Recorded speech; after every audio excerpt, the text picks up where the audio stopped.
नमस्कार विद्यार्थी मित्रांनो, गणेश सर ऑफिशियल या आपल्या YouTube चॅनलवर तुम्हा सर्वांचं पुन्हा एकदा मनापासून स्वागत आहे. विद्यार्थी मित्रांनो, मागील काही दिवसापासून बॉम्बे हायकोर्ट परीक्षेसाठी आपण कम्प्युटर तसेच जीके जीएसचे भरपूर सारे लेक्चर्स अपलोड केलेले आहेत. आज त्यामध्ये अजून एक नवीन लेक्चर येतंय. या लेक्चरमध्ये आगामी परीक्षेसाठी जेही महत्त्वाचे संगणकाचे प्रश्न असतील, कॉम्प्युटरवर प्रश्न तुम्हाला विचारले जाऊ शकतात, त्या प्रश्नांचा सराव आपण करणार आहे. नेहमीप्रमाणे तुम्हाला लेक्चर शेवटपर्यंत बघायचं आहे. लेक्चरला लाईक करायचं आहे, आपल्या सर्व विद्यार्थी मित्रांपर्यंत शेअर करायचं आहे आणि जर तुम्ही नवीन असाल तर गणेश सर ऑफिशियल या आपल्या YouTube चॅनलला सर्वांनी सबस्क्राइब करायचं आहे. तर बॉम्बे हायकोर्टची तयारी करत असाल, अतिशय महत्त्वाचे लेक्चर्स आहेत. तुम्ही एकदा सर्व लेक्चर मागचे बघून घ्या.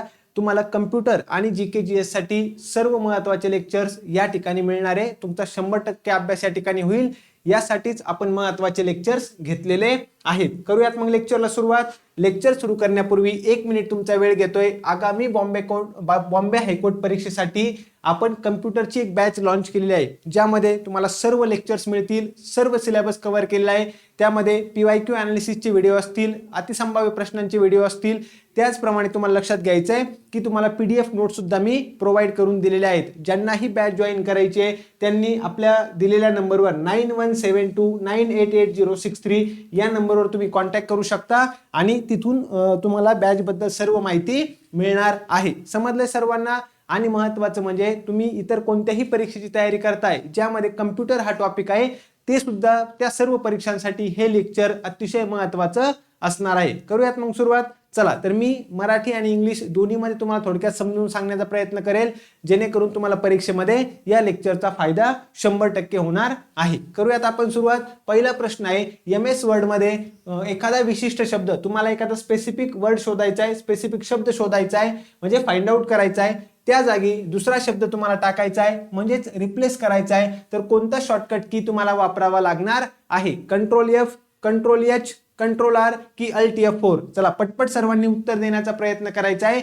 शॉर्टकट कीजवर 100% प्रश्न हा विचारणार म्हणजे विचारणार. मी तुम्हाला ऑलरेडी सांगितलेले आहे कोणकोणते टॉपिक असे आहेत की ज्यावर तुम्हाला प्रश्न विचारण्याची शक्यता 100%. त्यामध्ये शॉर्टकट कीज आहेत, तुमचे फुल फॉर्म्स आहेत, इनपुट डिव्हाइस, आउटपुट डिव्हाइस आहेत. या टॉपिकवर 100% प्रश्न आपल्याला विचारतील. आता प्रश्नामध्ये काय सांगितलंय, तुम्हाला एखाद्या MS वर्ड मध्ये म्हणजे तुम्ही एखादी फाईल टाईप केलेली आहे आणि त्यामधून तुम्हाला काय करायचं आहे, एखादा शब्द शोधून त्या जागेवर दुसरा शब्द टाकायचा आहे, फाइंड अँड रिप्लेस करायचा आहे. तर कोणता तुम्हाला शॉर्टकट की वापरावा लागेल? तर उत्तर काय येणार आहे आपल्या प्रश्नाचं? महत्त्वाचं लक्षात ठेवा, Ctrl+H. Ctrl+H. प्रश्न व्यवस्थित समजून घ्या आणि नंतरच उत्तर देण्याचा प्रयत्न आपल्याला करायचा आहे. आता एक्सप्लेनेशन आपण बघूयात बरं का. ज्यावेळेस तुम्ही MS वर्ड मध्ये एकदा ट्राय करून बघा. हे मी ट्राय करून बघितलंय आणि त्यानंतर स्क्रीनशॉट या ठिकाणी घेतलेला आहे. ज्यावेळेस तुम्ही Ctrl+H प्रेस करता त्यावेळेस तुम्हाला अशा प्रकारचे एक पेज नवीन ओपन होणार आहे, ज्यामध्ये फाइंड आउट दिसतंय, फाइंड व्हॉट म्हणजे तुम्हाला काय शोधायचंय ते या ठिकाणी लिहायचंय आणि महत्वाचं कोणत्या शब्दाने त्याला रिप्लेस करायचं आहे. आता इथं काय केलं मी, हा गणेश शब्द होता, मला काय करायचंय, गणेश शब्द या ठिकाणी शोधायचा आहे आणि त्याच्या जागेवर कोणता शब्द टाकायचा आहे, रमेश शब्द टाकायचा आहे. बरोबर आहे की नाही? मग ज्या ज्या ठिकाणी गणेश आहे, गणेश शोधून त्या ठिकाणी काय होणार आहे, रमेश होणार आहे. रिप्लेस ऑल, रिप्लेस, अशा पद्धतीने आपण ते आपल्याला जे पण हवंय ते करू शकतो आणि तो शब्द काय होणार आहे या ठिकाणी, तो वर्ड रिप्लेस होईल. हे सर्वांनी लक्षात घ्यायचं आहे. समजलं सर्वांना? आता आपल्या प्रश्नाचं उत्तर काय आहे, Ctrl+H. इथे जर तुम्ही बघितलं, हा जुना शब्द या ठिकाणी तुम्हाला शोधायचा आहे आणि महत्वाचा नवीन शब्द टाकायचा आहे. हे तुम्हाला लक्षात घेणं गरजेचं आहे. ऍक्च्युली काय होतं ना, ते मी तुम्हाला मागच्या स्लाइड मध्ये दाखवलेलं आहे. मग उत्तर काय आहे आपलं, फाइंड अँड रिप्लेस साठी. फाइंड अँड रिप्लेस साठी कोणत्या प्रकारचा शॉर्टकट आहे आपल्याकडे, Ctrl+H हा शॉर्टकट आहे.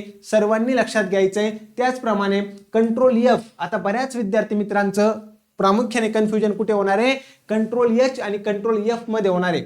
जर तुम्हाला फक्त एखादा शब्द शोधायचा आहे तर तुम्हाला Ctrl+F प्रेस करायचा आहे. Ctrl+F ने काय होणार आहे, फक्त त्या ठिकाणी शोधला जाणार आहे, रिप्लेस करता येणार नाहीये. तुम्हाला शोधायचा आहे पण आणि रिप्लेस करायचा आहे, त्यावेळेस तुम्हाला Ctrl+H प्रेस करावा लागेल, ज्यामध्ये फाइंड अँड रिप्लेसचा ऑप्शन आहे. समजलं सर्वांना?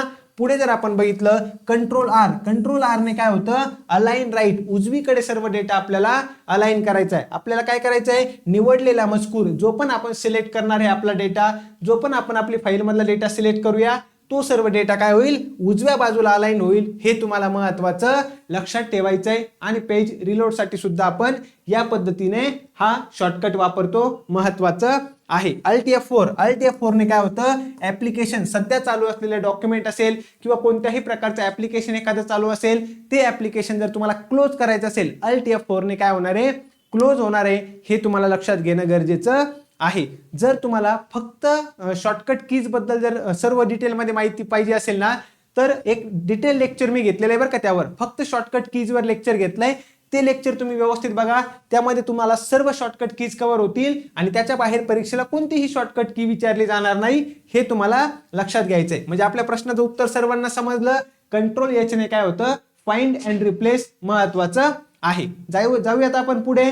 आपण बघूयात पुढचा प्रश्न. पुढचा प्रश्न काय आहे, विंडोज ऑपरेटिंग सिस्टीम मध्ये तुम्ही डिलीट केलेल्या फाइल्स तात्पुरत्या स्वरूपामध्ये कुठे साठवल्या जातात.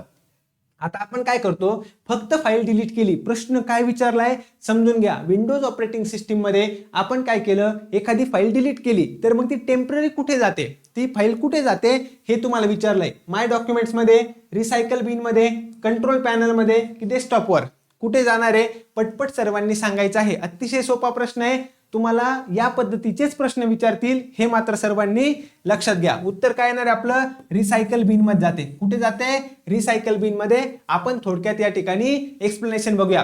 माय डॉक्युमेंट्स मध्ये काय असतं, तर माय डॉक्युमेंट्स मध्ये आपल्या फाईल्स आपण स्टोअर करून ठेवतो, सेव्ह करून ठेवतो. म्हणजे माय डॉक्युमेंट्स काय आहे, हे फाईल साठवण्यासाठी आहे. आपल्या फाईल ज्या असतील त्या साठवण्यासाठी आपण काय करतो, महत्वाचं माय डॉक्युमेंट्स वापरतो. डिलीट केलेल्या फाईल इथे जाणार आहेत का, नाही. सिंपल पॉइंट आहे. त्यानंतर डेस्कटॉप जो आहे ना, आपली जी सिस्टीम आहे त्याची ही स्क्रीन असते. आलं लक्षामध्ये, ही आपली काय असते, स्क्रीन असते. तुम्हाला लक्षात ठेवायचंय. आपण यावर सुद्धा काय करू शकतो, फाईल सेव्ह करून ठेवू शकतो बरं का. डेस्कटॉपवर आपल्याला एखादी फाईल बनवली आणि सेव्ह ॲज करून आपण डेस्कटॉपवर सुद्धा काय करू शकतो, सेव्ह करून ठेवू शकतो. हे तुम्हाला लक्षात घेणं गरजेचं आहे. कंट्रोल पॅनल उपयोग काय आहे, कम्प्युटरच्या जर वेगवेगळ्या प्रकारच्या सेटिंग्ज असतील, वेगवेगळ्या प्रकारच्या सेटिंग्ज आपल्याला चेंज करायच्या असतील तर आपल्याला कुठे जावं लागतं, कंट्रोल पॅनल मध्ये जावं लागतं. हे सर्वांनी समजून घ्यायचंय, हे महत्वाचं आहे. आता आपलं उत्तर येणार आहे रिसायकल बिन. आपल्या मोबाईल मध्ये पण असतं की नाही, आपण आपल्या फाईल्स फोटोज वगैरे डिलीट केल्या, कुठे जात्या,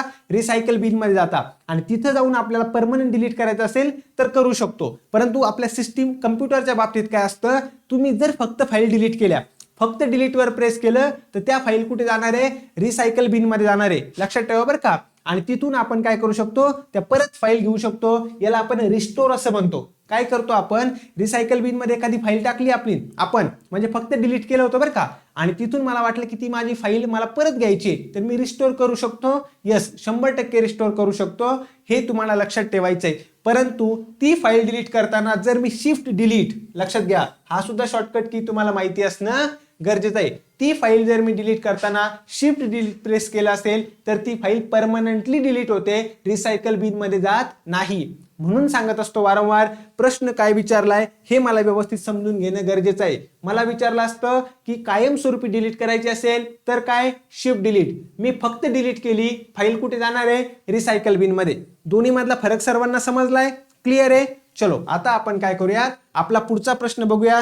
या ठिकाणी आपला हा प्रश्नाचं उत्तर येणार आहे रिसायकल बिन. पर्याय क्रमांक 2 ज्यांनी पण उत्तर दिलंय सर्वांचं उत्तर अगदी बरोबर असायला पाहिजे. चलो पुढे जाऊयात. पुढचा प्रश्न आहे, संगणक सुरू करण्याच्या प्रक्रियेला काय म्हणतात. संगणक सुरू करण्याच्या प्रक्रियेला काय म्हणतात, लोडिंग, बूटिंग, प्रोसेसिंग की सेव्हिंग, काय म्हणतात सांगा बरं. मी इंग्लिश मराठी दोन्ही मध्ये पण ऑप्शन घेण्याचा प्रयत्न केलाय आणि समजावून सांगताना तर मी तुम्हाला सांगतोच आहे, कारण की प्रश्न इंग्लिश किंवा मराठीमध्ये सुद्धा इंग्लिशमध्ये येण्याची शक्यता आहे, मराठीमध्ये सुद्धा येऊ शकतात. PYQ आपण जे बघितलेत काही वेळेस आलेले आहेत इंग्लिशमध्ये, म्हणून मी तुम्हाला त्या पद्धतीने सांगतोय. संगणक कम्प्युटर सुरू करण्याची जी प्रोसेस आहे त्याला काय म्हटलं जातं, त्याला बूटिंग असं म्हणतात बरं का. पर्याय क्रमांक 2 ज्यांचं उत्तर आहे ते अगदी बरोबर आहे. काय म्हणणार, त्याला बूटिंग असं म्हणतात. लक्षात ठेवायचं आहे. परत आता आपल्याला काय करायचं, व्यवस्थित सगळ्या ऑप्शनचं एक्सप्लेनेशन. लोडिंग म्हणजे काय असतं हे आता सर्वांनी समजून घ्या. तुम्हाला या पद्धतीचे प्रश्न विचारले जाऊ शकतात का, यस. आपण काय करतोय, काही लेक्चरमध्ये सोपे सोपे प्रश्न घेणारे, काही लेक्चरमध्ये खूपच हार्ड प्रश्न घेणारे. उद्देश काय आहे माझा, की तुमचा एकही मार्क जाऊ नये, बरोबर आहे की नाही, आणि आपल्याला आउट ऑफ मार्क्स मिळवायचे कम्प्युटरमध्ये. हा आपला विशेष प्रयत्न असणार आहे, सर्वांनी लक्षात घ्यायचं आहे. बघा लोडिंग म्हणजे काय, डेटा किंवा प्रोग्राम स्टोरेज डिव्हाइसवरून संगणकाच्या रॅममध्ये कॉपी करणं जेणेकरून तो आपल्याला वापरता येईल, याला आपण लोडिंग असं म्हणतो. काय झालं की एखादा डेटा आहे किंवा माझ्याकडे एखादा प्रोग्राम आहे, एखाद्या स्टोरेज डिव्हाइसवरून, कशावरून, एखाद्या स्टोरेज डिव्हाइसवरून तो मी काय केलाय, रॅम मध्ये कॉपी केलाय. संगणकाची जी रॅम आहे त्यामध्ये कॉपी केला, जो मला नंतर वापरता येऊ शकतो, याला मी काय म्हणणार आहे, लोडिंग असं म्हणणार आहे. काय म्हणणार, लोडिंग. पुढे बूटिंग म्हणजे काय, संगणक सुरू करण्याची, कम्प्युटर सुरू करणं किंवा रिस्टार्ट करण्याची जी प्रोसेस आहे त्याला म्हणतात बूटिंग. आलं लक्षामध्ये, कम्प्युटर स्टार्ट करणं किंवा रिस्टार्ट करणं ही जी प्रोसेस आहे त्याला आपण काय म्हणतो, बूटिंग. यामध्ये कम्प्युटर काय करतो, पॉवर ऑन सेल्फ स्टेट. तुम्हाला पोस्ट हा जो शब्द आहे याचा फुल फॉर्म विचारला जाऊ शकतो बरं का. पॉवर ऑन सेल्फ टेस्ट हे महत्वाचं लक्षात ठेवणं गरजेचं आहे. क्लिअर आहे सर्वांना, क्लिअर, इथपर्यंत समजलं. हे झालं आपलं बूटिंग. लोडिंग समजलं होतं, क्लिअर आहे. त्यानंतर प्रोसेसिंग म्हणजे काय, लक्षात ठेवा, प्रोसेसिंग करायचं काम कोण करतं, सीपीयू. सीपीयूचा फुल फॉर्म आपण बघितला होता, सेंट्रल प्रोसेसिंग युनिट, ज्याला आपण कम्प्युटरचा मेंदू किंवा ब्रेन असं म्हणतो, बरोबर एक नाही. तर मग लक्षात ठेवा, प्रोसेसिंग कोण करतं, सीपीयू. जो पण रॉ डेटा आहे आपला, या रॉ डेटावर काय केलंय, महत्वाचं प्रोसेसिंग केली आणि त्याचं रूपांतर कशामध्ये केलं, इन्फॉर्मेशन मध्ये केलं. आपण बघितलं होतं इनपुट डिव्हाइस, आउटपुट डिव्हाइस, या सर्व इनपुट डिव्हाइसचं काम काय, रॉ डेटा देणं कुणाला, या ठिकाणी सीपीयूला. सीपीयू त्यातून काय करतोय, इन्फॉर्मेशन आपल्याला देतो. आणि हे काम कोण करतं, कुठे दिसतो आपल्याला रिझल्ट, आउटपुट डिव्हाइसवर दिसतो. हे सुद्धा आपण ऑलरेडी बघितलेलं आहे. समजलं. मग प्रोसेसिंग करायचं काम कोण करतंय, सीपीयू करतोय. आणि राहिलं आपलं शेवटी सेव्हिंग. आलं लक्षामध्ये. तर जी डेटा रॅम आहे, तात्पुरती मेमरी आहे ना, लक्षात घ्या, तात्पुरत्या मेमरीमधून परमनंट स्टोरेज डिव्हाइसमध्ये आपल्याला जर आपला डेटा ट्रान्सफर करायचा असेल, कॉपी करायचा असेल, तर महत्वाचं काय करतो आपण, सेव्हिंग करतो. जेणेकरून कम्प्युटर जर बंद केला नाही, कम्प्युटर आपला बंद केला, सिस्टीम आपली बंद केली, तो डेटा काय नाही होणार, डिलीट होणार नाही. आलं लक्षामध्ये. रॅम आणि रॉम यामधला फरक सर्वांना माहिती आहे ना, आपण ऑलरेडी शिकलेलो बरं का. एक आहे आपली तात्पुरती मेमरी, एक आहे कायमस्वरूपीची मेमरी. रॅन्डम ऍक्सेस मेमरी, ज्याला आपण तात्पुरती मेमरी असं म्हणतो, संगणक बंद झाला त्यातली डेटा काय होतो, गायब होतो. रॉम, रीड ओनली मेमरी, याला आपण परमनंट मेमरी म्हणतो. यातील डेटा मात्र गायब होत नाही, डिलीट होत नाही. हे आपण ऑलरेडी बघितलेलं आहे. समजलंय सर्वांना, इथपर्यंत क्लिअर आहे. मग आपल्या प्रश्नाचं उत्तर काय होतं, पर्याय क्रमांक 2 बी, बूटिंग, हे आपलं योग्य उत्तर असायला पाहिजे. समजलं सर्वांना, इथपर्यंत क्लिअर आहे. चलो आपण काय करूया, पुढच्या प्रश्नाकडे जाऊयात. पुढचा प्रश्न आहे, यूएसबीचे फुल फॉर्म काय आहे, ज्याचा वापर आपण पेन ड्राईव्ह जोडण्यासाठी करतो. तुम्हाला विचारलाय यूएसबीचा फुल फॉर्म. प्रश्नामध्ये ऑप्शन मध्ये काय काय दिलंय, universal serial bus, unique serial bus, united serial board, universal system bus. काय येणार आहे सांगा आता. उत्तर सर्वांनी द्यायचेत बरं का. उत्तरे देण्याचा प्रयत्न करत चला, चुकलं तरी काय हरकत नाही, परंतु उत्तर देण्याचा प्रयत्न करा. आणि कृपया करून जे विद्यार्थी मित्र नवीन असतील आणि ज्यांनी अजूनही गणेश सर ऑफिशियल या आपल्या युट्यूब चॅनलला सबस्क्राईब केलं नसेल, लवकरात लवकर सबस्क्राईब करा. मागचे सर्व लेक्चर व्यवस्थित बघा. आलं लक्षामध्ये. तुम्हाला 100% या लेक्चरचा फायदा होणार आहे बॉम्बे हायकोर्टच्या परीक्षेसाठी आणि इतर कोणतीही परीक्षा असू द्या ज्यामध्ये कम्प्युटर हा टॉपिक आहे. 100% फायदा म्हणजे फायदाच तुम्हाला यामध्ये होईल. आलं लक्षामध्ये.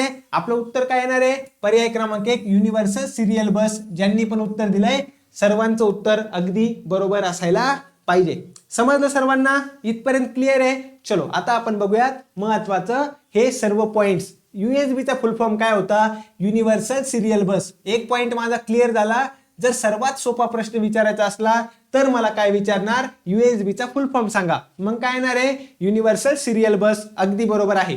पुढे जर आपण बघितलं याचा उपयोग काय आहे, लॅपटॉप असेल, संगणक असेल किंवा इतर इलेक्ट्रॉनिक डिव्हाइसेस असतील आपले, ही बाह्य साधने जोडण्यास यांना या बाह्य म्हणजे लक्षात ठेवा, लॅपटॉप किंवा आपला कम्प्युटर असेल यांना इतर उपकरणांना आपल्याला जर बाह्य साधने जोडायचे असेल तर त्यासाठी असलेलं एक पोर्ट आहे. हे पोर्ट आहे युनिव्हर्सल सिरियल बस. तुम्हाला लक्षात ठेवायचं आहे. मग याचा उपयोग काय होतो किंवा याचं मुख्य कार्य काय, एक म्हणजे या डिव्हाइसमध्ये माहितीची देवाणघेवाण करणं. आपल्याकडे पेन ड्राईव्ह आहे, पेन ड्राईव्ह मधून काय करतो आपण, फाईल घेतो. हे त्यासाठी कशाचा वापर करतो, या यूएसबीचा वापर करतो. लक्षात ठेवायचे. यूएसबी मधून काय करतो आपण, या ठिकाणी काय करणार आहे, आपला जो डेटा असेल तो ट्रान्सफर करून घेऊ शकतो, हे पण महत्वाचं. दुसरी महत्वाची गोष्ट, आपण काय करू शकतो, USB पोर्टला आपलं मोबाईलचं चार्जर लावलं तरी सुद्धा मोबाईल आपला चार्जिंग होतो.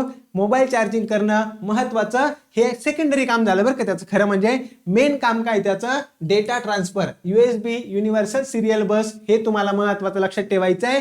त्याचं मेन रोल काय आहे, डेटा ट्रान्सफरसाठी महत्वाचं लक्षात ठेवा. आणि त्याला काय करतो आपण, वेगवेगळ्या प्रकारचे डिव्हाइस जोडू शकतो. हे आहे आपलं, जसं की वायरलेस माऊससाठी जोडावं लागतं, त्याचप्रमाणे आपण पेनड्राईव्ह जोडू शकतो, कीबोर्ड जोडू शकतो, आपला प्रिंटर जोडू शकतो, मोबाईल फोन जोडू शकतो. ही सर्व उपकरणं जोडायची, डेटा ट्रान्सफर करायचा, किंवा आपल्याला त्या उपकरणं हे जे डिव्हाइस आहेत त्यावरून आपण आपलं काम देखील पूर्ण करू शकतो. तुम्हाला लक्षात घेणं गरजेचं आहे. समजलं सर्वांना. त्यानंतर जर बघितलं याच्यामध्ये वैशिष्ट्य काय काय, plug and play. Plug and play विचारतील बरं का. प्लग अँड प्ले हे जे वैशिष्ट्य आहे, हे जे कॅरेक्टरिस्टिक्स आहे, कुणाची आहे, USB ची. म्हणजे काय करू शकतो आपण, आता कम्प्युटर चालू आहे, मला काय वाटलं या ठिकाणी आता मला पेन ड्राईव्ह जोडायचा आहे, जोडू शकतो का, यस, इझिली जोडू शकतो. त्यासाठी वेगळ्या कोणत्याही प्रकारच्या सेटिंगची आवश्यकता नाही, वेगळं काहीही करण्याची आवश्यकता नाही. आपण सहजपणे काय करू शकतो, जोडू शकतो. USB पोर्टला आपण आपला पेन ड्राईव्ह लगेच जोडू शकतो, काहीच प्रॉब्लेम येणार नाही. महत्वाचं लक्षात ठेवायचं, आलं लक्षामध्ये. आणि हे कसं आहे, एक प्रकारे आपण म्हणू शकतो की युनिव्हर्सल आहे. युनिव्हर्सल म्हणजे कोणत्याही प्रकारच्या डिव्हाइसला कोणत्याही प्रकारे आपण कॉम्प्युटरला जोडू शकतो का, कोणताही डिव्हाइस, कोणताही कम्प्युटर असू द्या, युनिव्हर्सल सेम असतं. म्हणजे असं नाही की एका कंपनीचा लॅपटॉप आहे म्हणून त्याला जोडता येईल, दुसऱ्या कंपनीचा नाही त्याला जोडता येणार नाही, असं काही आहे का, या ठिकाणी असं काहीही नाहीये. तुम्हाला लक्षात ठेवायचंय हे युनिव्हर्सल आहे. आणि याचे वेगवेगळ्या प्रकारचे टाईप्स असतात. टाईप आपल्यासाठी महत्वाचे नाही आहेत, तुम्ही फक्त लक्षात घ्या, हे तुम्ही ऑलरेडी बघितलं असणार आहे. समजलं सर्वांना. जितकं महत्वाचं आहे ती माहिती मी तुम्हाला व्यवस्थित देण्याचा प्रयत्न करतोय, हे आपल्याला समजून घेणं गरजेचं आहे. एकदा मला पटकन कमेंट करून सांगा सर्वांनी, इथपर्यंतची माहिती सर्वांना समजली आहे का, सर्व माहिती सर्वांच्या लक्षात येत आहे का, आणि सर्वांना सोपं वाटतंय का, पटपट सांगायचं. आणि जर सर्व क्लिअर असेल, लाईक करायचंय, शेअर करायचंय, आणि चॅनलला नक्की सबस्क्राईब देखील करायचं आहे. पुढचा प्रश्न, खालीलपैकी कोणते वेब ब्राउझरचे एक्झाम्पल आहे, गुगल, विंडोज 10, गुगल क्रोम की फेसबुक. हे 4 आपल्याला पर्याय दिले. तुम्हाला विचारलंय वेब ब्राउझरचे एक्झाम्पल काय आहे. मी तुम्हाला ऑलरेडी शिकवताना सांगितलंय काय काय पॉईंट मला लक्षात ठेवायचे आहेत. काय काय, पहिला आहे, सर्व वेब ब्राउझरचे एक्झाम्पल मला माहिती असणं गरजेचं आहे, ऑलरेडी मी शिकवलेलं आहे. सर्व प्रकारच्या सर्च इंजिनचे एक्झाम्पल मला माहित पाहिजे, यावर सुद्धा प्रश्न विचारला जाईल. तिसरं महत्वाचं, कम्प्युटर लँग्वेजेस, यावर सुद्धा आपल्याला प्रश्न विचारला जाऊ शकतो. महत्वाचं काय राहिलं, सोशल मीडिया ऍप जे आहेत ना, त्यावर सुद्धा प्रश्न हा विचारला जाऊ शकतो. सर्वांनी लक्षात ठेवायचं आहे. अजून एक राहिलं, महत्वाच्या सर्व ऑपरेटिंग सिस्टीम्स, हे सुद्धा व्यवस्थित करून घ्या, जेणेकरून प्रश्न यापैकी कशावर ना कशावर प्रश्न 100% आपल्याला विचारला जाणार आहेच. 100% प्रश्न विचारला जाईल. मग काय आहे, खालीलपैकी कोणतं वेब ब्राउझरचं एक्झाम्पल आहे, मला सांगा. गुगल क्रोम काय यायला पाहिजे, आपलं योग्य उत्तर यायला पाहिजे. पर्याय क्रमांक 3 ज्यांनीही उत्तर दिलंय, या सर्वांचं उत्तर कसं असेल, एकदम करेक्ट असेल, हे लक्षात ठेवायचं आहे. आता आपण या ठिकाणी बघितलं, गुगल काय आहे, गुगल हे सर्च इंजिन आहे बरं का. गुगल हे आपलं काय, सर्च इंजिन आहे, ज्याद्वारे सर्वात फेमस जर सर्च इंजिन कोणतं असेल तर गुगल आहे, ज्यावर आपण काय करतो, माहिती शोधतो, बरोबर आहे की नाही. त्यानंतर विंडोज 10 ही काय आपली ऑपरेटिंग सिस्टीम आहे. कम्प्युटर चालण्यासाठी ऑपरेटिंग सिस्टीम खूप जास्त महत्वाची असते. लक्षात ठेवा, हार्डवेअर आणि सॉफ्टवेअर यांना व्यवस्थित काय करायचं, यांचं व्यवस्थापन मॅनेजमेंट करायचं काम कोण करतंय, ऑपरेटिंग सिस्टीम करते. विंडोज 10 हे आपली काय, एक प्रकारची ऑपरेटिंग सिस्टीम आहे, तुम्हाला लक्षात ठेवणं गरजेचं आहे. गुगल क्रोम हे काय महत्वाचं लक्षात ठेवा, हे आहे आपलं वेब ब्राउझर. इंटरनेटवरची माहिती पाहण्यासाठी काय केलं जातं, वेब ब्राउझर वापरलं जातं. महत्वाचं लक्षात ठेवायचं आहे. कोणतं, गुगल क्रोम. सर्वांना समजलंय. आणि फेसबुक जे आहे हे तर आपल्या सर्वांना माहिती आहे. फेसबुक एक सोशल मीडिया प्लॅटफॉर्म आहे, ज्याद्वारे काय करू शकतो आपण, आपल्या मित्रमैत्रिणींना, म्हणजे ओळखीच्या लोकांना कनेक्ट करू शकतो. एक प्रकारचं सोशल मीडिया आहे फेसबुक, ज्याचा फाउंडर कोण आहे, मार्क झुकरबर्ग आहे. कुणी, फेसबुक शोधलेला आहे. प्रश्न विचारला जाऊ शकतो, फेसबुक शोधलं म्हणजे काय, फेसबुक तयार केलंय, शोधलं नाही म्हणता येणार, फेसबुक तयार केलंय. कुणी, मार्क झुकरबर्ग. हे एक सोशल मीडिया प्लॅटफॉर्म आहे, तुम्हाला लक्षात ठेवणं गरजेचं आहे. समजलं सर्वांना, इथपर्यंत क्लिअर आहे. चलो आपण बघूयात आता पुढचं महत्वाचं वेब ब्राउझरची मी काही एक्झाम्पल घेतलेत. सर्वात फेमस जर आपण बघितलं कोणतं आहे, गुगल क्रोम हे सर्वात फेमस वेब ब्राउझर आहे. त्यानंतर आहे मायक्रोसॉफ्ट एज जे मायक्रोसॉफ्टने बनवलंय आणि गुगल क्रोम कोणी बनवलंय, गुगलने बनवलंय. तुमच्यासाठी एक प्रश्न आहे, मला सध्या सांगा गुगलचे सध्याचे सीईओ कोण आहेत. हा प्रश्न विचारला जाऊ शकतो बरं का आपल्याला, 100% विचारला जाऊ शकतो की गुगलचे सीईओ कोण आहेत आणि मायक्रोसॉफ्टचे कोण आहेत, दोन्ही पण सांगा. सर्वांनी या दोनही प्रश्नाचे उत्तर कमेंट बॉक्समध्ये नक्की द्यायचे. पुढचा आहे मोझिला फायरफॉक्स, हे एक ओपन सोर्स ब्राउझर आहे. लक्षात ठेवा. सफारी हे कुणाचं आहे तर ऍपलचं आहे. आयफोन मध्ये म्हणतो ना आपण, ऍपलचं वेब ब्राउझर कोणतं आहे, सफारी आहे. मायक्रोसॉफ्ट एज हे मायक्रोसॉफ्टचं आहे. गुगल क्रोम हे गुगलचं आहे आणि मोझिला फायरफॉक्स जे आहे हे एक ओपन सोर्स ब्राउझर आहे. लक्षात ठेवायचं. ओपेरा हे एक वेगवान आणि हे जुनं आहे बरं का. ओपेरा आपण जर बघितलं हे जुनं आहे आणि एकदम महत्वाचं जर बघितलं आपण हे फास्ट होतं, हे पण तुम्हाला लक्षात ठेवायचं आहे. ब्रेव्ह हे एक मॉडर्न ब्राउझर आहे, ते पण तुम्हाला लक्षात ठेवायचं आहे. यामध्ये काय केले जातात, हे जे ब्रेव्ह आहे ना यामध्ये जाहिराती ब्लॉक केल्या जातात आणि प्रायव्हसी जास्त मेंटेन केली जाते. त्यासाठी प्रसिद्ध कोणतं आहे, ब्रेव्ह. परीक्षेच्या दृष्टीने तुम्हाला लक्षात ठेवणं गरजेचं आहे. वेब ब्राउझर मी सुरुवातीला सांगितलंय, web browser, computer language, search engine, operating system, त्यानंतर अँटी व्हायरस याचे सर्वांचे एक्झाम्पल तुम्हाला माहिती असणं गरजेचं आहे. कारण प्रश्न विचारणार म्हणजे विचारणार कोणत्या ना कोणत्या टॉपिकवर यापैकी प्रश्न हा फिक्स विचारला जाणार आहे. समजलंय सर्वांना, क्लिअर आहे. चलो जायचं मग पुढे. पुढचा प्रश्न आपण बघण्या अगोदर परत 1 मिनिट वेळ घेतोय. ज्यांनाही कम्प्युटरची बॅच जॉईन करायची आहे 9172988063 या नंबरवर कॉन्टॅक्ट करा. सर्व डिटेलमध्ये बॅच आपण घेतलेली आहे. तुम्हाला 100% बॅचचा फायदा होणार म्हणजे होणारच. क्लिअर. चलो जाऊयात पुढे. पुढचा प्रश्न आहे, ईमेल पाठवताना जर तुम्हाला एखादी फाईल म्हणजे त्या फाईलमध्ये फोटो असेल, डॉक्युमेंट असेल, जर त्यासोबत जोडायचे असेल तर कोणत्या चिन्हाचा, कोणत्या आयकनचा वापर तुम्हाला करावा लागणार आहे. काय करायचंय, ईमेल सेंड करायचंय मला बरं का, आणि त्यासोबत काहीतरी फाईल मला जोडायची, म्हणजे एखादी फाईल काय करायची आहे, अटॅच करायची. फाईल काय करायची आहे, जोडायची आहे, अटॅच करायची. त्यासाठी मला ईमेल मधला कोणत्या प्रकारचा सिम्बॉल वापरावा लागेल, चिन्ह कोणतं वापरावं लागेल. पेपर क्लिप, कात्री, पेन्सिल की लिफाफा, म्हणजे paper clip, scissor, pencil, envelope यापैकी मला कशाचा वापर करावा लागेल हे सर्वांनी उत्तर देण्याचा प्रयत्न करायचा आहे. चला सांगा बरं पटपट सर्वांनी. उत्तर सर्वांनी देत चालायचंय. उत्तर मात्र नक्की द्यायचं आहे. काय उत्तर येईल आपलं, पर्याय क्रमांक 1 पेपर क्लिपचा आपल्याला वापर करावा लागेल. कसं ते तुम्हाला मी सांगतो. या ठिकाणी बघा, आता महत्वाचं काय, तुम्ही ईमेल पाठवताना बघा तुम्हाला हे पेपर क्लिप सारखं एक चिन्ह दिसतं. त्या ठिकाणी जर तुम्ही ईमेल पाठवला असेल तर तुम्हाला हे पेपर क्लिप सारखं काय होणार आहे, चिन्ह दिसणार आहे. याचा वापर आपण कशासाठी करतो, कोणत्याही प्रकारची फाईल तुम्हाला जोडायची म्हणजे फाईल अटॅच करण्यासाठी काय वापरलं जातं, पेपर क्लिप. आता मी तुम्हाला सांगतो, आपल्या मोबाईलमध्ये जर तुम्ही बघितलं ना, कुणाला कॉन्टॅक्ट वगैरे सेंड करायचं असेल ना, आपण व्हॉट्सअपमध्ये गेलो आणि व्हॉट्सअपमधून जर कुणाला कॉन्टॅक्ट वगैरे सेंड करायचं असेल तर त्यावेळेस सुद्धा तिथं काय येतं, या पेपर क्लिपचा ऑप्शन येतो बघा. अशा प्रकारची असते की नाही, अशा प्रकारची क्लिप दिसते की नाही तुम्हाला त्यामध्ये. मग आपण त्यावर क्लिक करतो आणि काही जर कुणाला कॉन्टॅक्ट वगैरे सेंड करायचं असेल तर आपण त्या ठिकाणी तिथून अटॅच करून सेंड करतो. बरोबर आहे. सेम त्याच पद्धतीने ईमेल मध्ये सुद्धा काय असते, या प्रकारची पेपर क्लिप असते. अगोदर नाही का खूप सारे पेपर आहेत, ते सर्व एकत्र जोडण्यासाठी अशा पेपर क्लिपचा वापर केला जायचा. सेम तेच तुम्हाला या ठिकाणी लक्षात ठेवायचं आहे. आपण जर बघितलं सीजर, याचा वापर कशासाठी करतो, एखादी फाईल किंवा मजकूर आपल्याला कट करायचा असेल, म्हणजे काहीतरी आपला डेटा आहे, फाईल आहे, कट करायचं आहे, त्यासाठी सीजरचा वापर आपण करतो. महत्वाचं लक्षात ठेवायचं आहे. म्हणजे हे पेपर क्लिप आहे ना, ओरिजिनल आपण फिजिकली जर म्हटलं ना, पेपर क्लिपच वापरतो ना. 4-5 पेपर असतील आपल्याला एकत्र जोडायचे. सेम त्याच पद्धतीने आपल्याला डिजिटल मध्ये सुद्धा, ईमेल मध्ये सुद्धा काय करावं लागतं, पेपर क्लिपचं साईनच क्लिक करावं लागतं. लक्षात ठेवा. त्यानंतर महत्वाचं, पेन्सिलचा वापर आपण कशासाठी करतो, जर मला नवीन ईमेल लिहायचा आहे, पेन्सिलचं साईन असतं ना तिथं, त्यावर मी कधी क्लिक करणार आहे, जर मला नवीन ईमेल लिहायचा आहे किंवा एडिट करायचंय, एडिट किंवा लिहायचं असेल, नवीन न्यू ईमेल तयार करायचा असेल तर मी काय करणार, पेन्सिलचा वापर करणार. जर मला काही डेटा कट करायचा आहे, सीजरचा वापर करणार. आणि महत्वाचं म्हणजे लक्षात ठेवा, एनवलप म्हणजे काय, हे महत्वाचं सेंड करायचं काम करतं. समजलं सर्वांना, हे महत्वाचं लक्षात ठेवायचं आहे. एनवलपवर क्लिक केल्यावर काय सेंड होणार, हे पण महत्वाचं आहे. सर्वांना इथपर्यंत क्लिअर होतंय ना. सर्व माहिती समजते?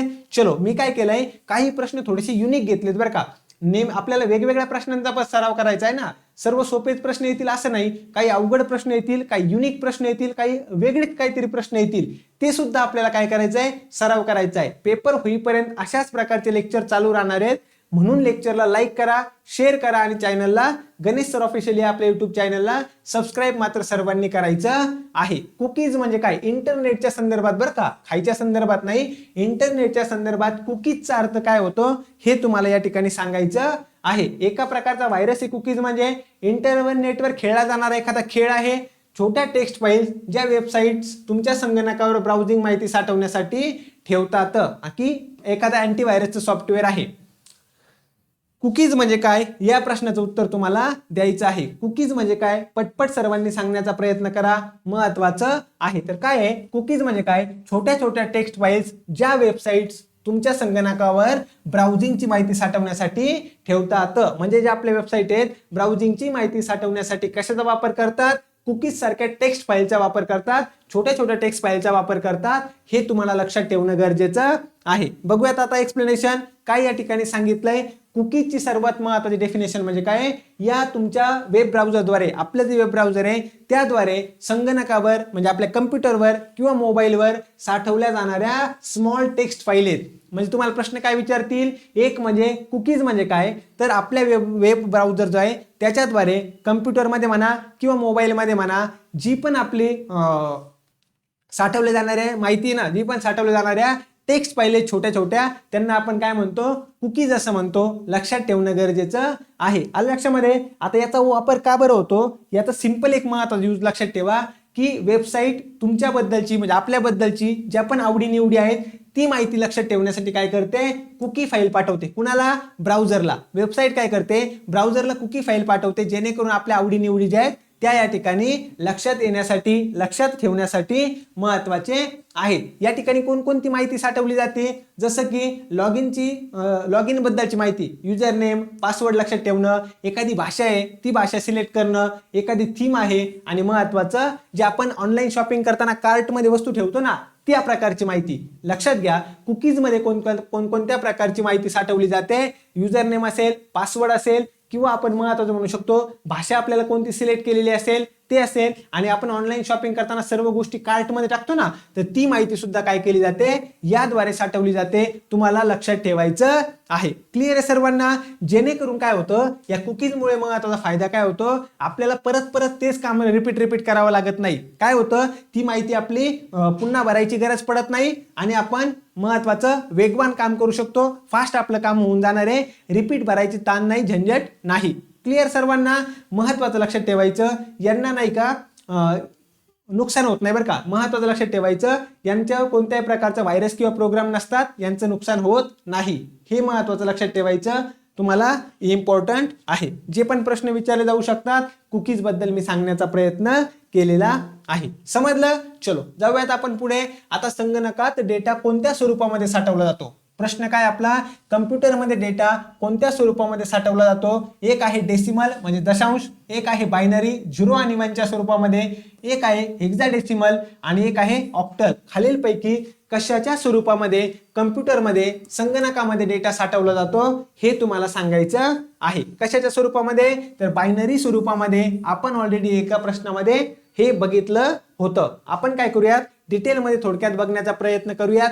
मी ऑलरेडी सांगितलंय कम्प्युटर हे एक इलेक्ट्रॉनिक डिव्हाइस आहे बरं का. काय इलेक्ट्रॉनिक डिव्हाइस आहे, त्याला आपल्यासारखी भाषा समजत नाही. भाषा समजते का, नाही. कम्प्युटरला काय समजतात, आकडे समजतात फक्त, आणि ते पण कोणते, 0 आणि 1च्या स्वरूपामधले बायनरी स्वरूपातले आकडे समजतात. बरोबर आहे. ही झाली आता इंग्रजी मराठी वगैरे भाषा आपल्याला समजते. कम्प्युटरला काय समजतं, आकडे समजतात. बरोबर आहे. आता महत्वाचं लक्षात ठेवा, कम्प्युटरवर काय असतं, 0चा अर्थ होतो बंद, 1चा अर्थ काय होतो, चालू. समजलं सर्वांना. हे आता सर्वांनी काय करायचंय, लक्षात ठेवायचंय. 0 आणि 1ला बीट असं म्हणतात. काय म्हणतात, बीट किंवा बायनरी डिजिट असं म्हणतात. हे तुम्ही लक्षात ठेवायचं आहे. आणि संगणकाचं जे एकक आपण बघितले होते ना, बीट, बाईट्स, त्यानंतर केबी, एमबी वगैरे हे सगळं बघितले ना, मेमरी युनिट्स बघितले होते ना, त्यापैकी सर्वात छोटं युनिट कोणतं आहे, ते बीट आहे. सर्वात छोटे युनिट कोणतं आहे, बीट आहे. हे सर्वांनी लक्षात ठेवायचं आहे. कम्प्युटरमध्ये जर आपण बघितलं ना, सर्व प्रकारची माहिती असू द्या, ही म्हणजे टेक्स्ट असू द्या, फोटो असू द्या, व्हिडिओ असू द्या, ऑडिओ असू द्या, सर्व प्रकारची माहिती कम्प्युटरमध्ये 0 आणि 1च्या विशिष्ट क्रमाने बनलेली असते. काय असते? 0 आणि 1च्या म्हणजेच बायनरी फॉर्म मध्ये बनलेली असते. हे तुम्हाला समजून घ्यायचं आहे. क्लिअर सर्वांना? जस्ट एक्झाम्पल देतो. ज्यावेळेस आपण कीबोर्डवर एक ए प्रेस करतो ना, ज्यावेळेस आपण कीबोर्डवर ए प्रेस करतो तेव्हा कम्प्युटर काय करतो, त्याला 0 01 या बायनरी भाषेमध्ये समजतो आणि मग तो त्या ठिकाणची माहिती साठवतो. आपल्याला नंतर या ठिकाणी ए दिसतो. कोणत्या स्वरूपामध्ये? ते कम्प्युटरला कोणती भाषा समजते? 01च्या स्वरूपामधली भाषा समजते. आपल्याला टेक्स्ट समजते, परंतु कम्प्युटरला समजते का? नाही. हे तुम्हाला महत्वाचं लक्षात ठेवायचंय. सर्व प्रकारची माहिती बघा 01 स्वरूपातच आहे. टेक्स्ट असू द्या, फोटो असू द्या, व्हिडिओ असू द्या, ऑडिओ असू द्या, काही पण असू द्या. कम्प्युटरला फक्त कोणती भाषा समजणार आहे? बायनरी भाषा समजणार आहे, जी 0 आणि 1च्या स्वरूपामध्ये असते. सर्वांनी लक्षात घेणं गरजेचं आहे. समजलंय सर्वांना?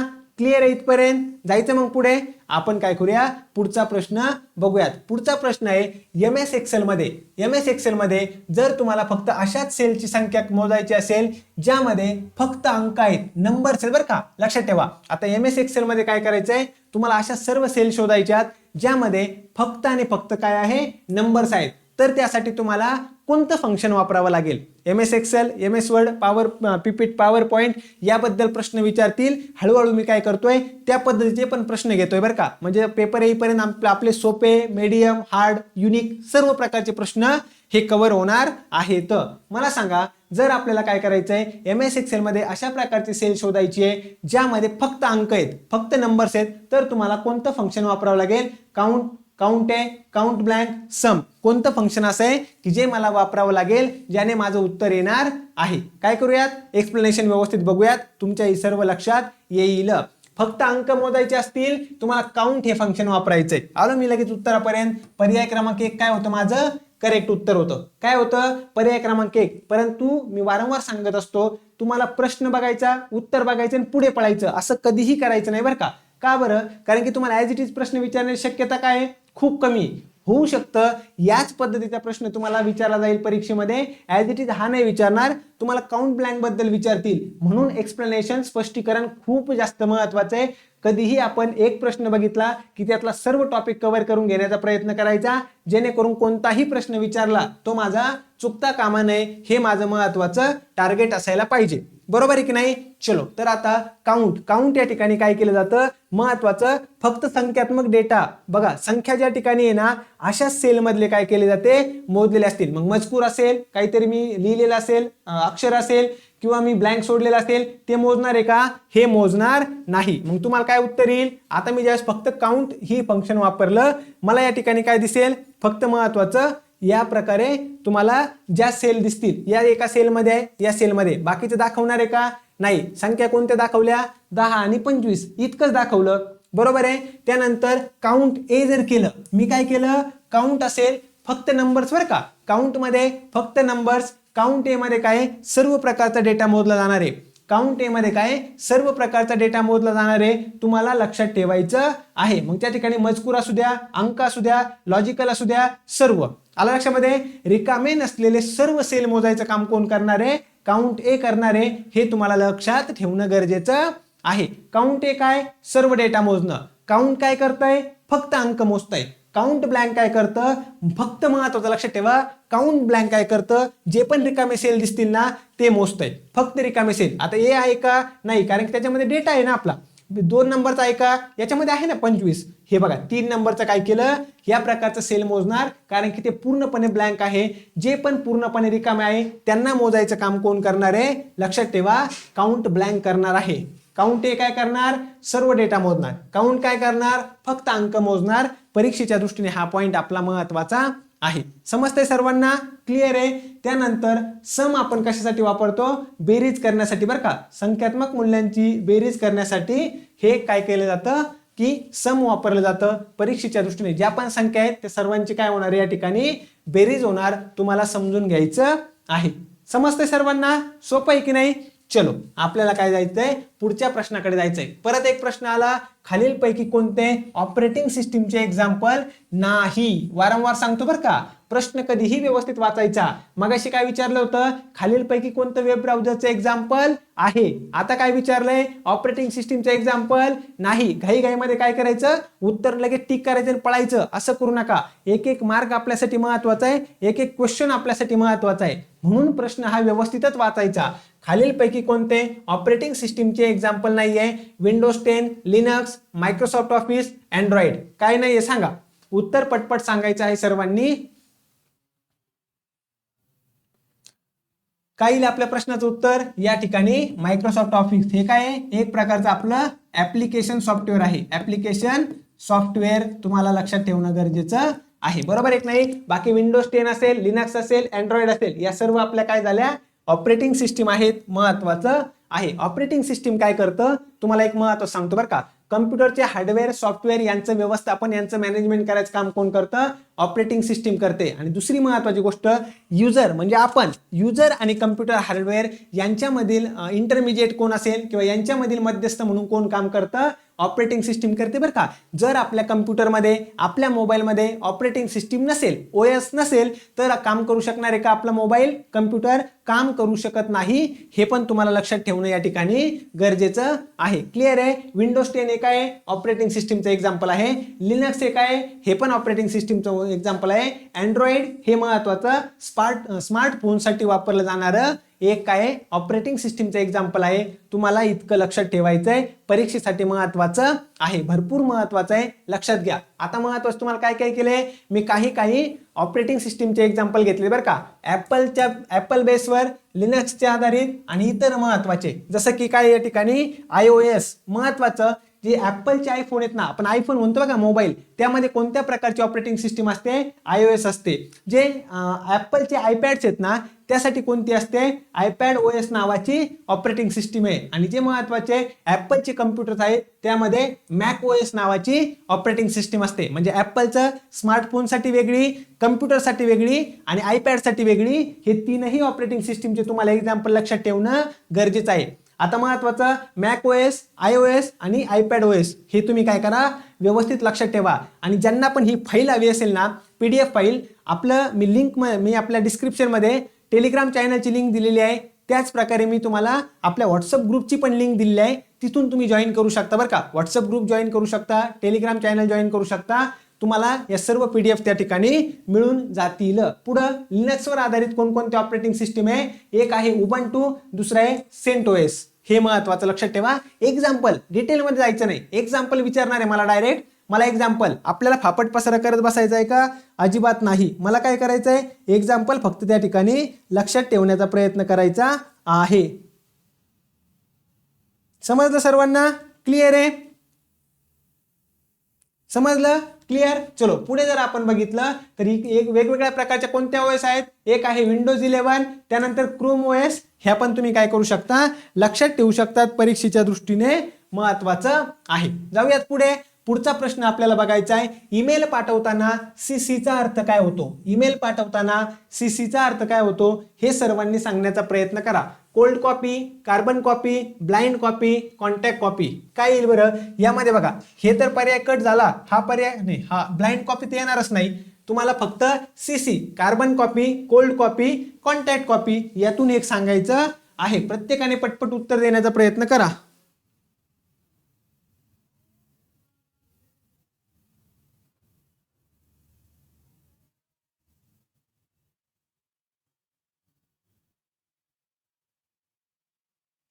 चलो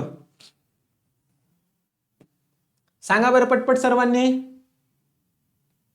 काय येईल आपल्या उत्तर. पर्याय क्रमांक 2 कार्बन कॉपी. ज्यांनी उत्तर दिलंय सर्वांचं उत्तर अगदी बरोबर असणार आहे. आता महत्वाचं लक्षात ठेवा, CCचा अर्थ काय होतो, कार्बन कॉपी, आणि BCCचा फुल फॉर्म काय होतो, ब्लाइंड कार्बन कॉपी. प्रश्न विचारला जाऊ शकतो.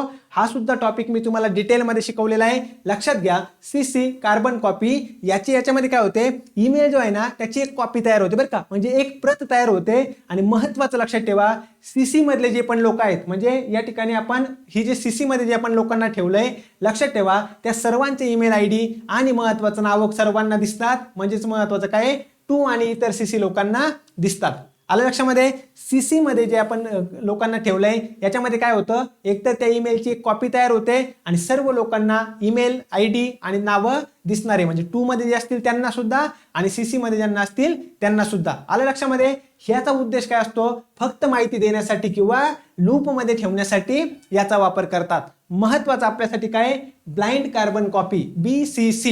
आता याचा महत्वाचा उद्देश काय असतो, ईमेलची एक गोपनीय प्रत, म्हणजे आपण म्हणू शकतो एक काय या ठिकाणी असणार आहे, कॉपी मिळणार आहे, परंतु ती सिक्रेट कॉपी आपण म्हणू शकतो बरं का. गोपनीय म्हणजे काय, सिक्रेट कॉपी असते, हे तुम्हाला लक्षात ठेवायचं आहे. BCC मध्ये आपण ज्यांना आपण ठेवलंय ना त्या लोकांचे ईमेल ID आणि नावं इतरांना दिसत नाहीत. BCC मध्ये ज्यांना ठेवलंय त्यांचे ईमेल ID नावं बाकी कुणालाही दिसणार नाहीत, म्हणजे 2 वाल्यांना नाही, CC वाल्यांना सुद्धा दिसणार नाहीत. हे तुम्हाला महत्वाचं लक्षात ठेवायचंय. म्हणजे काय केलं जातं, प्रायव्हसी ठेवण्यासाठी, गोपनीयता ठेवण्यासाठी या प्रकारे वापर केला जातो. कशाचा, BCCचा. आणि CC तुम्हाला समजलेलं असेल, हे तुम्हाला लक्षात घ्यायचंय.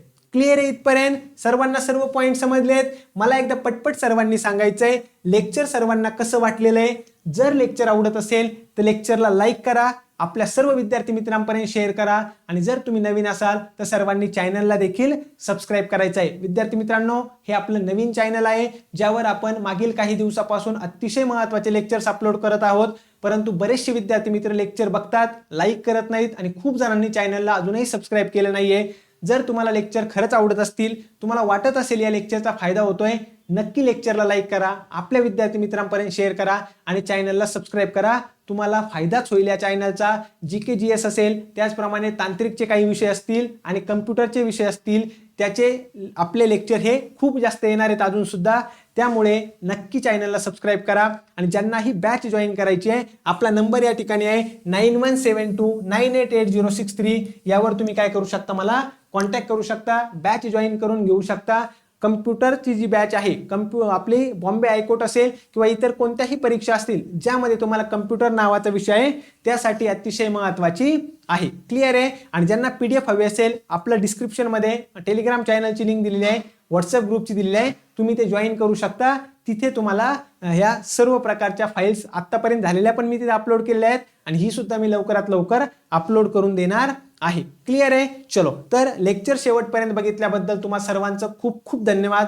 Thank you so much. नक्की एकदा लेक्चरला लाईक करा, आपल्या विद्यार्थी मित्रांपर्यंत शेअर करा. गणेश सर ऑफिशियल या यूट्यूब चॅनलला सर्वांनी सबस्क्राईब करा. Thank you so much. भेटूयात अशाच महत्त्वपूर्ण पुढच्या व्हिडिओमध्ये लवकरच. थँक्यू.